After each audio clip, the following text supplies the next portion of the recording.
Jelang Pilpres 2024, sejumlah isu menyeruak. Tak hanya berputar soal siapa capres ataupun cawapres, tapi juga batasan usia. Gugatan batas usia capres-cawapres kini memang tengah berproses di Mahkamah Agung.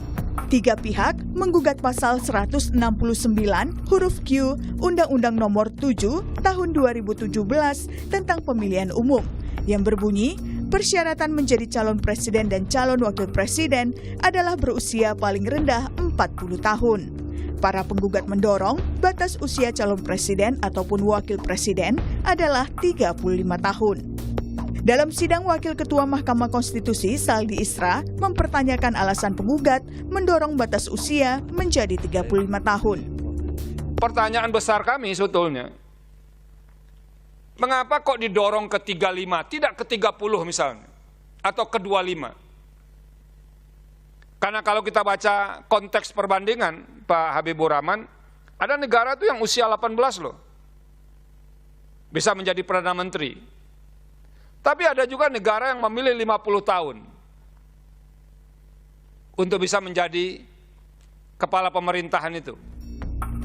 Batasan usia capres dan cawapres memang kerap berubah-ubah. Batas usia 35 tahun sebenarnya sudah diatur dalam Undang-Undang Pemilu tahun 2008. Namun, aturan ini diubah di tahun 2017, di mana Undang-Undang Pemilu tahun 2017 akhirnya membatasi usia capres dan cawapres menjadi 40 tahun. Terkait gugatan uji materi kali ini, santer pula dikaitkan dengan pencalonan putra sulung Jokowi, Gibran Rakabuming Raka, menjadi cawapres di pemilu tahun depan. Usia Gibran saat ini memang masih 36 tahun. Tapi, soal isu ini, Gibran menegaskan dia belum cukup umur dan ilmu. Nah, wis tak jawab umurnya belum cukup, ilmunya belum cukup, kabeh belum cukup.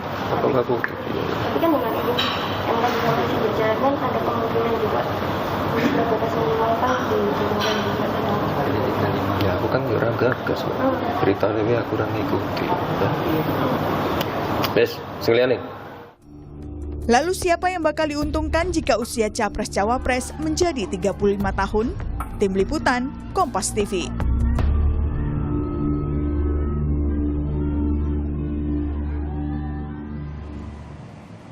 Ya, saudara, jelang Pilpres 2024 sejumlah isu menyeruak tak hanya berputar soal siapa capres ataupun cawapres, tapi juga batasan usia. Dan saat ini, gugatan uji materi soal batasan usia capres dan cawapres tengah berproses di Mahkamah Agung. Dan yang jadi pertanyaannya adalah, apa urgensi dari gugatan ini? Dan kita akan bahas bersama sejumlah narasumber yang sudah hadir pada pagi hari ini secara daring. Ada penggugat yang juga Ketua DPP Partai Solidaritas Indonesia, Dedek Prayudi, Wakil Ketua Umum PAN, Viva Yoga Mauladi, dan pakar hukum tata negara Universitas Andalas, Ferry Amsari. Selamat pagi semuanya, sehat? Selamat pagi, alhamdulillah. Selamat pagi, Mas Ande.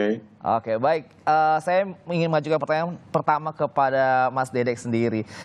Ini gugatannya dimasukkan pada bulan April lalu dan mulai bersidang di MK. Sebenarnya PSI mau mencalonkan siapa sih sehingga harus mengajukan uji materi ini? Begini. Ini berangkatnya dari ketika kami sedang mengoprek ya proses diskusi, pembahasan dan perdebatan.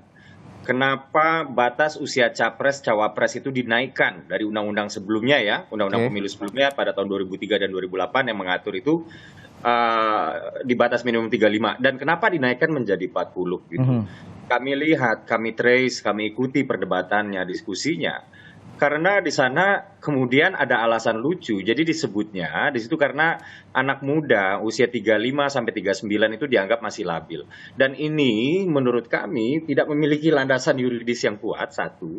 Kedua juga tidak memiliki pijakan saintifik ya yang cukup solid, kurang lebih seperti itu. Sementara ada 21,2 juta ya anak muda di Indonesia usia 35 sampai 39. Yang sebenarnya buat kami itu punya hak ya, punya hak yang sama. Dan karena undang-undang yang baru itu tahun 2017 ya, undang-undang pemilunya, itu kemudian hak mereka, hak konstitusional mereka untuk terpilih itu menjadi terhalang hanya karena alasan-alasan yang menurut kami absurd. Sementara PSI sendiri itu kan didirikan untuk membuka ruang seluas-luasnya, selebar-lebarnya buat anak-anak muda mengisi jabatan-jabatan politik baik itu dari pusat, daerah, legislatif, eksekutif. Nah, kurang lebih seperti itu. Kami juga iri gitu loh, Mas, sama Selandia Baru yang memiliki Jacinda Ardern ya menjadi Prime Minister ketika usianya 39.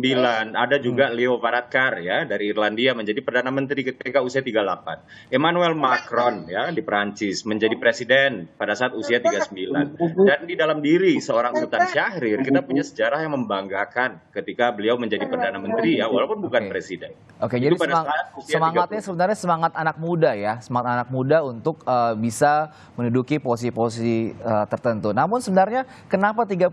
Seperti tadi yang Hakim MK bilang kenapa nggak 25 gitu. Itu Iya, karena kami ingin mengembalikan lagi aja, Mas. Sebenarnya sesederhana ingin mengembalikan aturan pembatasan minimum usia capres cawapres itu kepada undang-undang yang lama karena kami melihat proses pembahasannya ketika itu dinaikkan ke 40 itu alasan yang dipakai itu alasan yang absurd gitu. Oke, baik, siap. Kalau misalnya kita beralih ke Mas Viva Yoga sendiri, dari PAN sendiri melihatnya seperti apa terkait uji materi ini?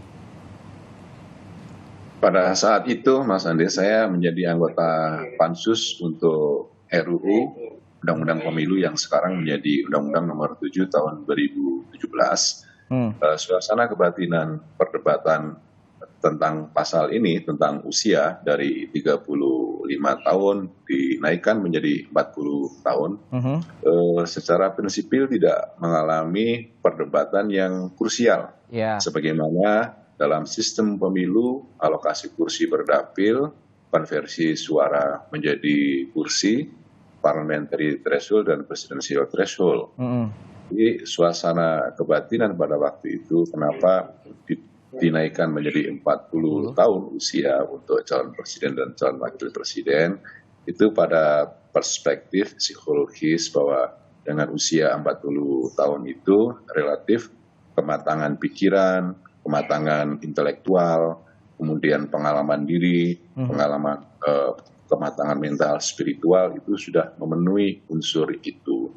Sama juga ketika untuk pilkada itu juga dibatasi usianya 25 tahun. Jadi sebenarnya ini adalah menjadi ranah dari open legal policy pembuat undang-undang antara pemerintah bersama dengan DPR. Jadi suasananya seperti itu sehingga perdebatan pada waktu itu tidak ada perdebatan yang krusial bagi Partai Amanat Nasional.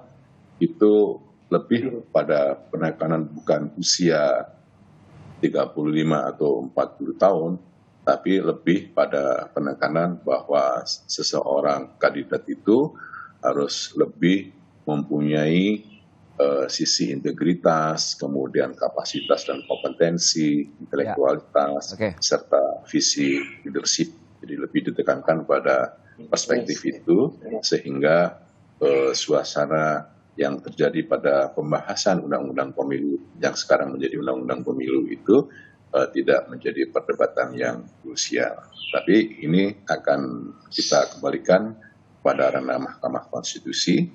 Suasana sekarang ini begitu sangat dinamis dan menjadi calon presiden serta wakil presiden itu memang tidak serta-merta karena ada dua syarat yang harus dilalui. Satu, harus didukung oleh partai politik yang lolos parliamentary threshold 4%, dan yang kedua harus didukung oleh partai atau gabungan partai yang memenuhi syarat presidensial threshold 20% kursi DPR RI. Nah, kalau menurut PAN sendiri soal usia ini tuh urgent atau enggak? Karena ini waktunya semakin sempit dan juga semakin dekat dengan pendaftaran capres-cawapres. Kalau menurut dari PAN sendiri gimana? Menurut Partai Amanat Nasional, soal usia itu bukan hal yang krusial. Silakan Mahkamah Konstitusi memutuskan apakah tetap 40 tahun usia atau 35 tahun usia. Partai Amanat Nasional akan menerima keputusan Mahkamah Konstitusi karena itu adalah sifat final dan mengikat. Jadi intinya Partai PAN, Partai Amanat Nasional setuju ya terkait batasan usia ini? Ya, pemilu 2004 dan pemilu 2009 kan pernah diberlakukan usia 35 tahun batas minimal. Jadi saya rasa itu nggak jadi masalah kalau tidak menjadi masalah. Oke, baik. Siap, terima kasih. Bagi Partai Amanat Nasional hal itu bukan yang substantif. Baik, terima kasih Mas Vivayoga untuk tanggapannya. Kita beralih dulu ke Mas Ferry Amsyari, pakar hukum tata negara dari Universitas Andalas. Ini bolak-balik diubah sebenarnya dari sisi kacamata pengamat tata negara, pakar hukum tata negara ini seperti apa nih, Mas Ferry? Ya, pertama secara konstitusional ya, ketentuan soal batas usia itu memang diberikan seluas-luasnya kepada pembentuk undang-undang.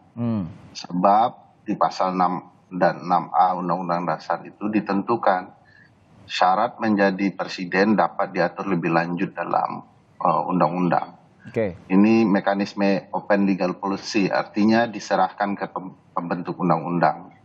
Nah, pembentuk undang-undang dalam menentukan batas-batas tertentu atau syarat-syarat tertentu sebenarnya sudah melakukan kajian di naskah akademik. Jadi tidak hanya dilihat di risalah persidangan, tetapi juga kajian melalui naskah akademiknya.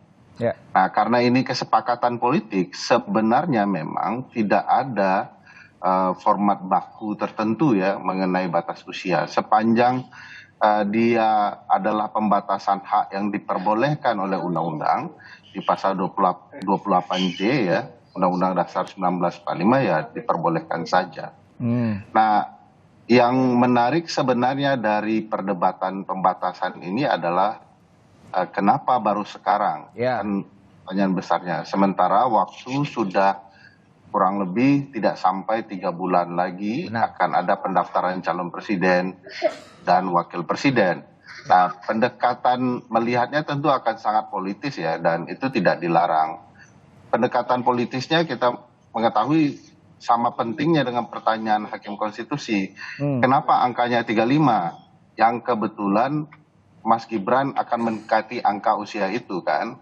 Nah, itu akan menimbulkan pertanyaan besar, apakah ini hanya untuk memberikan karpet merah pada anak presiden yang kebetulan teman-teman PSI butuh kotel efek ya, efek ekor jas dari dampak mereka bisa mencalonkan. Mau tidak mau untuk dapat suara yang patut di parlemen. Nah, langsung logika politik pada PSI deh, gimana? Tunggu sebentar, Mas. Bagaimana kalau dari Mas Dede sendiri? Apakah benar sosok Gibran ini yang akan nanti dimajukan atau didukung sama PSI sendiri? Gimana, Mas Dede? Ya nggak ada hubungannya tuh Mas, nggak ada hubungannya. Ini Mas Gibran ini kan baru digadang-gadang itu semenjak bulan Juli ya. Semenjak bulan Juli isunya menjadi mulai heboh ya. Padahal prosesnya itu udah semenjak 9 Maret 2023. Gitu. Saya ingat banget, saya menghadiri sidang pertama ya, sidang perbaikan ya.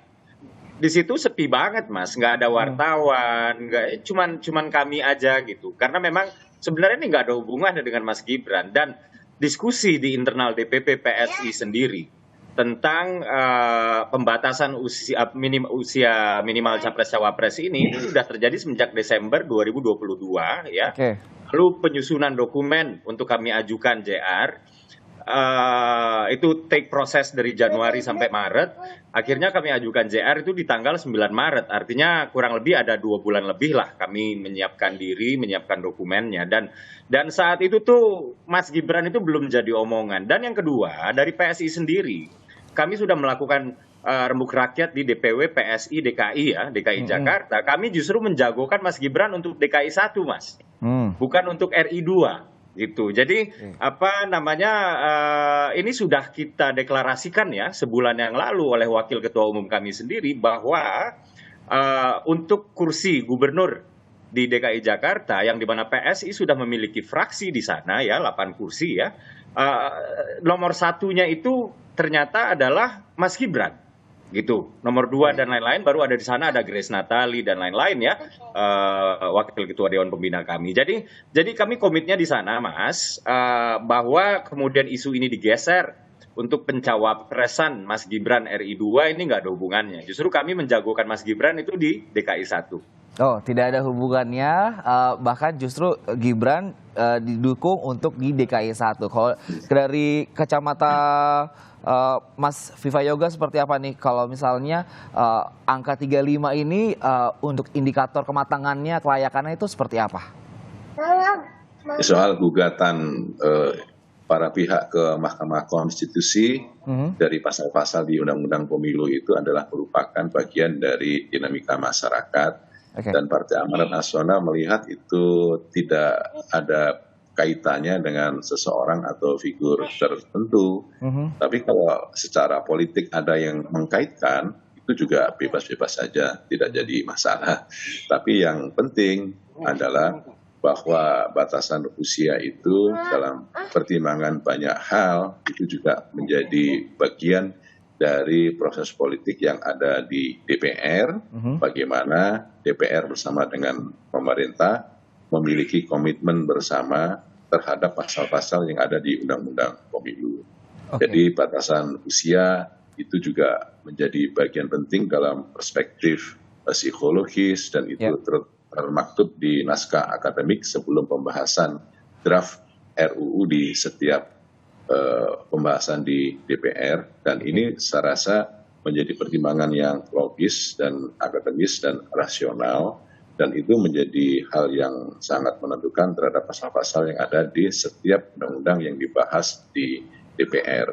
Kalau melihat usia, itu sekali lagi Partai Amanat Nasional ya terserah pada Mahkamah Konstitusi, karena di Undang-Undang 2004, 2008 di pemilu itu juga sudah menerapkan batas usia 35 tahun, dan saya rasa belum ada calon wakil presiden atau calon wakil presiden yang usia 35 tahun di Indonesia pada tahun itu.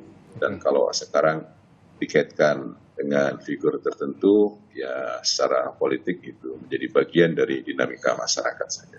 Karena menjadi calon wakil presiden, calon presiden itu berat.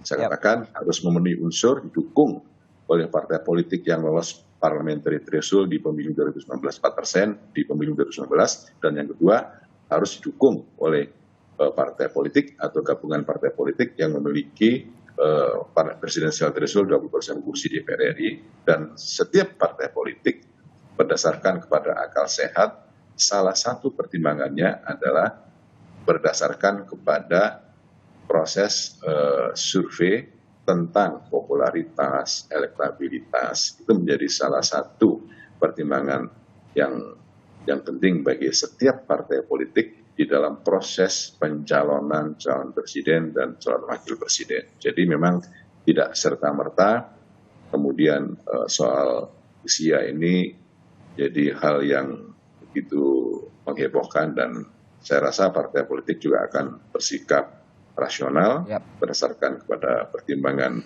akal sehat untuk tingkat elektabilitas dan hal-hal tertentu yang menjadi pertimbangan internal masing-masing partai politik. Oke, baik, sudah ditangkap maksud dan tujuannya. Kita bergeser dulu sebentar ke Mas Ferry. Kalau misalnya dari pakar hukum tata negara sendiri, ini tadi bolak-balik diubah, dan juga ini apakah aspek konstitusionalis juga cukup atau belum? Seperti apa, Mas Ferry? Ya, pertama dalam ruang politik tidak ada yang bebas nilai. Pasti ada kepentingan di baliknya. Yang saya pahami kalau di Mahkamah Konstitusi itu sidang panel 1 dan perbaikan ya pasti sepi. Nah, yang setelah di pleno maka akan terlihat ini arahnya kemana. Tentu media akan bisa membaca juga, publik bisa melihat kemana arahnya. Dan bagi saya tentu pilihan-pilihan politik itu menarik. Secara konstitusional boleh saja, tetapi waktunya yang terlalu tidak pas. Bukankah harusnya PSI memperjuangkannya di parlemen atau mengkampanyekannya pada pemilu 2024? Bahwa pilih anak muda supaya undang-undang pemilu nanti syarat presiden dan wakil presiden bisa kami turunkan, gitu ya. Tidak mengabaikan proses demokrasi konstitusionalnya. Walaupun tentu di sidang di Mahkamah Konstitusi tidak dilarang. Yang unik sebenarnya adalah sikap pemerintah dan DPR. Nah, itu yang membuat bangunan korelasinya dikaitkan dengan kepentingan istana. Sejak kapan pula pembentuk undang-undang, DPR dan pemerintah sepaham dengan partai-partai non-parlemen. sehingga mengeluarkan pernyataan terserah MK.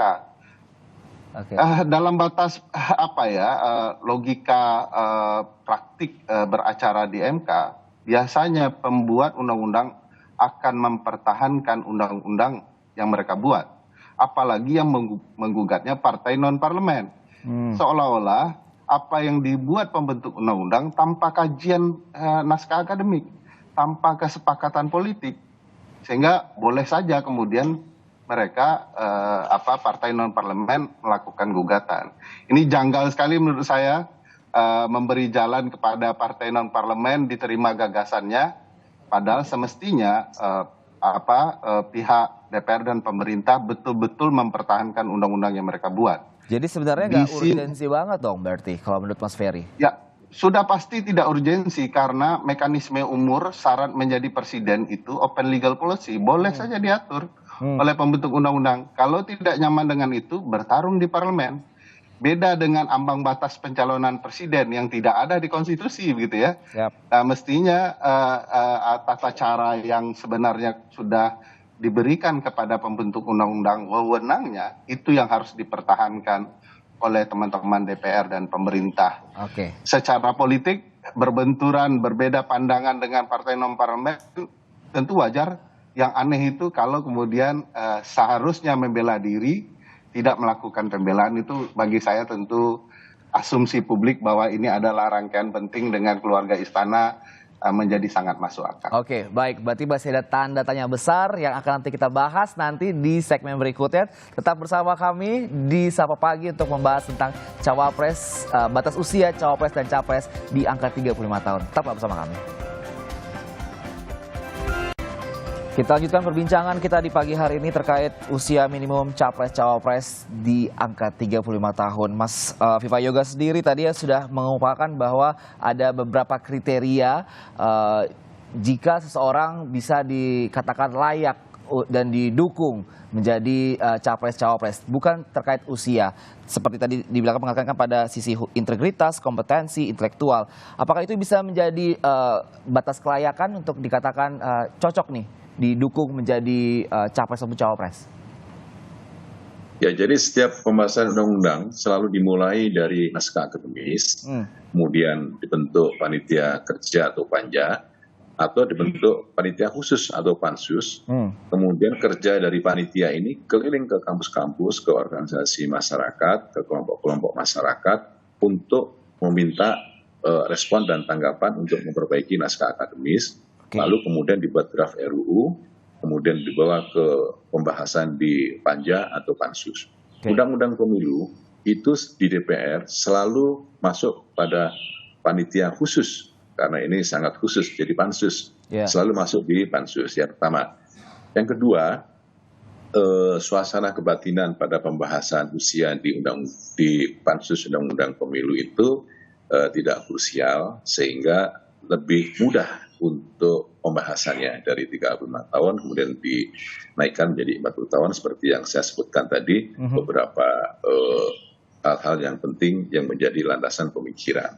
Nah, yang ketiga, dalam setiap pembahasan di undang-undang pemilu, ini satu hal yang penting, tidak ada kaitannya dengan apakah partai koalisi pemerintah itu atau apakah itu partai oposisi atau di luar pemerintah. Tidak. Contoh kasus yang baru saja soal ada gugatan sistem pemilu.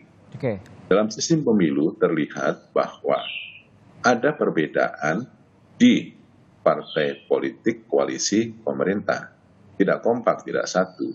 Hal itu menandaskan bahwa ada kepentingan subjektif dari masing-masing partai politik yang tidak dalam kerangka apakah partai itu ada di dalam pemerintah atau di luar pemerintah. Karena persoalan sistem pemilu menyangkut tentang keberlangsungan kehidupan suatu partai politik yang bersifat subjektif. Tentu juga dalam perspektif yang lain, dasar-dasar kenapa menerima atau menolak sistem pemilu, masing-masing partai politik punya argumentasi yang lebih luas menekankan pada aspek demokrasi.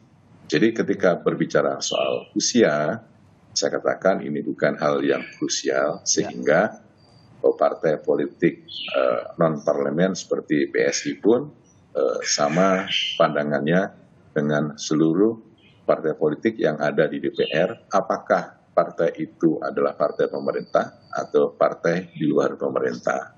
Jadi itulah beberapa hal yang menjadi pandangan beberapa fraksi di DPR sehingga soal usia ini berbeda cara pandang, sikap masing-masing partai politik dibandingkan dengan soal pasal sistem pemilu yang menghebohkan itu. Oke, baik, siap. Kalau dari Mas Dede sendiri sebenarnya seperti apa nih? Tadi dibilang kalau kriterianya sebenarnya usia 35 tahun itu tidak krusial, tapi lebih kepada kriteria-kriteria yang menunjukkan sisi kelayakan. Tanggapannya seperti apa? Baik, ya baik. Nah inilah mungkin ya, bagi kami ini sangat krusial. Itulah kenapa kami melakukan JR ya ke Mahkamah Konstitusi. Jadi kayak begini, saat ini tuh ada 21,2 juta jiwa ya anak muda Indonesia berusia 35 sampai 39 tahun. Itu satu fakta pertama. Kemudian ada fakta kedua, dari berbagai literatur, survei dan lain-lain, kami menemukan fakta baru bahwa anak-anak muda di Indonesia itu cenderung apolitis. Dari sekian banyak ya alasan kenapa mereka merasa hiruk-pikuk politik itu tidak bersentuhan langsung dengan kulit mereka, salah satu alasannya ya, salah satu ya, bukan the only one, itu adalah karena mereka dianggap sebagai objek politik semata, bukan sebagai subjek, bukan sebagai penentu arah perpolitikan nasional. Nah, hal yang seperti inilah yang kami rasa sangat perlu untuk kita perbaiki, kita buka partisipasi anak-anak muda selebar-lebarnya untuk mengisi jabatan-jabatan politik, pusat, daerah, eksekutif, juga legislatif. Dan kami pernah menggugat juga loh batas minimum usia kepala daerah ke MK. Dan saat ini kami sedang menggugat ini batas minimum usia capres dan cawapres yang kemudian kebetulan ya ada kenaikan elektabilitas Mas Gibran sebagai calon RI 2 dan kemudian dikait-kaitkan. Padahal ketika kami melakukan gugatan ini pada bulan Maret, ini kami tidak menyangka gitu akan ada kenaikan elektabilitas Mas Gibran, apalagi pembahasan di internal PSI itu sudah berlangsung semenjak 2022. Sehingga ini adalah dua peristiwa politik yang berbeda, Mas. Mas Dede, nanti kalau misalnya nih, ini kan masih pertimbangannya masih panjang dan masih ada pro dan kontra sendiri. Nanti kalau misalnya gugatan ini diterima, sebenarnya dari PSI sendiri langkah langsungnya seperti apa? Mas, kami ini partai bocil ya Mas ya. Jadi kami hanya menginginkan perubahan dari batas minimum ini saja. Artinya kami juga belum bisa ya mencapreskan atau mencawapreskan orang. Mungkin setelah ini kami juga akan mengkaji lagi soal presidential threshold dan lain-lain. Tapi yang jelas kami ingin membuka ruang selebar-lebarnya buat anak muda berpartisipasi di politik nasional. Jadi langkah politik praktis kami ini belum pernah kami dibahas. Setelah ini disahkan gitu ya, kami mau ngapain, apakah ini akan membuka jalan baru bagi kami untuk ke Pilpres gitu ya. Kami tidak pernah membahas ini, Mas. Oke, Mas Ferry sendiri kalau misalnya menanggapi hal ini sebenarnya jika nanti disetujui oleh MK itu apakah bisa langsung diterapkan sendiri kebijakan ini? Ya, secara ketentuan pasal 24C Undang-Undang Dasar dan pasal 10 Undang-Undang MK, sifat putusan MK itu final dan mengikat. Sejak dibacakan putusan, mau tidak mau, jika kemudian MK tidak menentukan berlakunya ke depan, maka ya itu akan berlaku saat ini juga. Pada titik ini memang ini yang menjadi problematikanya, karena tentu akan merusak ya konsolidasi politik yang sudah terbangun menuju Oktober. Di titik ini MK juga harus sadar ruang politik juga penting dijaga untuk kepentingan-kepentingan yang perlu diperhatikan MK. Bagi saya bukan tidak boleh anak muda maju 35, 40 bukan persoalan konstitusionalnya. Tetapi menjelang tahapan ada, kesepakatan politik sudah dibuat dalam undang-undang, kok tiba-tiba diubah. Padahal menurut saya ada mekanisme yang perlu ditempuh oleh PSI misalnya. Tadi PSI juga menyadarkan kita bahwa bagi PSI sendiri ambang batas pencalonan presiden jauh lebih penting. Tapi itu tidak diuji oleh PSI. Padahal untuk bisa mengajukan orang 35 tahun itu pintunya harus ambang batas pencalonan. Jadi ini bagi saya ya hal-hal yang mungkin sangat politik ya, tetapi sandaran politik kita harus selalu konstitusi. Di konstitusi itulah semua diatur. Tadi kalau Pak Viva Yoga mengatakan bahwa wajar saja di MK terjadi perbedaan, ada yang setuju atau tidak setuju, DPR mungkin perlu membela soal argumentasi 35 atau 40. Bagi saya begini, kalau dikaitkan dengan sistem pemilu, kalau Pak Viva Yoga ingat waktu perkara itu tidak hanya dari mayoritas DPR yang menyampaikan pendapat dari DPR. Karena itu ada perbedaan yang tajam, PDIP pun diberi kesempatan menyampaikan pandangannya. Jadi ada dua. Nah, kalau saya lihat di sidang kemarin, harusnya pandangan itu bulat. Bulat dalam artian menolak permohonan. Kalaupun ada perbedaan, mestinya juga MK akan memberikan kesempatan bagi yang setuju 35 tahun, tidak setuju 40 tahun untuk menyampaikan pandangannya. Nah, di sana kejanggalannya menurut saya Pak Viva Yoga secara hukum acara ya. Saya mohon maaf kalau melihatnya sangat hukum acara, karena lumrahnya DPR dan pemerintah itu berbeda pandangan. Maka sebagai koalisi paling mayoritas, ini kalau mau dikaitkan dengan gagasan PSI itu akan menjadi sangat dekat. Apa kepentingan di balik itu, gitu ya. Oke, baik. Aku mau closing statement dulu nih dari 3 narasumber ini terkait isu yang masih terus bergelora di ranah kita ini, apalagi menjelang mencalonan capres dan cawapres pendaftarannya. Kalau dari Mas Dede Prayudi sendiri seperti apa terkait harapannya di uji MK ini, uji materinya di MK?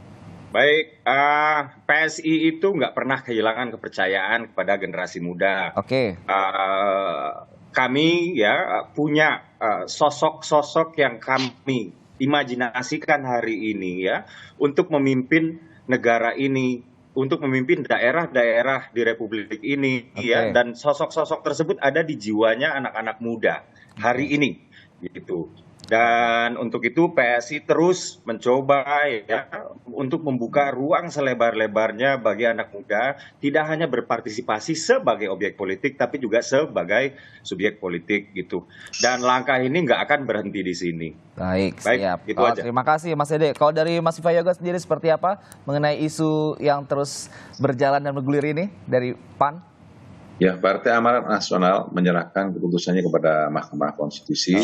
Segala hal, alasan, argumentasi, landasan hukum telah disampaikan di sidang Mahkamah Konstitusi, dan PAN akan mengikuti semua keputusan Mahkamah Konstitusi yang bersifat final dan mengikat. Intinya bahwa dalam setiap hal-hal yang menyangkut soal anak muda, Partai Amanat Nasional selalu mendukung, termasuk ini yang penting termasuk presidensial threshold yang beberapa kali digugat ke Mahkamah Konstitusi tetapi tidak pernah masuk. Oke, itu yang lebih ditekankan. Presidensial threshold kan 0%, ini 20% kursi di DPR RI, sehingga sangat memberatkan tumbuhnya potensi generasi pemimpin masa depan terutama anak muda untuk berkiprah, untuk berkompetisi di dunia politik. Oke, dari Mas Ferry, pakar hukum tata negara Universitas Andalas. Ya, dalam khasanah politik tentu saja ruang bagi anak muda penting. Dan dalam kesepakatan pembentuk undang-undang, sepaham saya, apa yang ingin dibangun dalam ruang politik adalah membangun kaderisasi pemimpin bangsa secara berjenjang.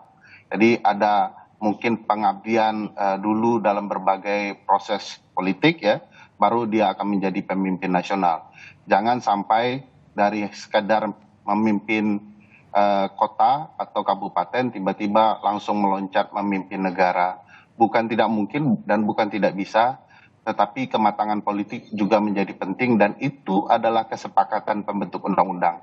Dan anehnya pembentuk undang-undang tidak pernah menyampaikan gagasan konsep filosofi politik kenapa pembatasan usia 40 tahun itu dengan konsep berjenjang dalam politik. Padahal itu penting diketahui publik dan mahkamah kenapa ada pembatasan usia.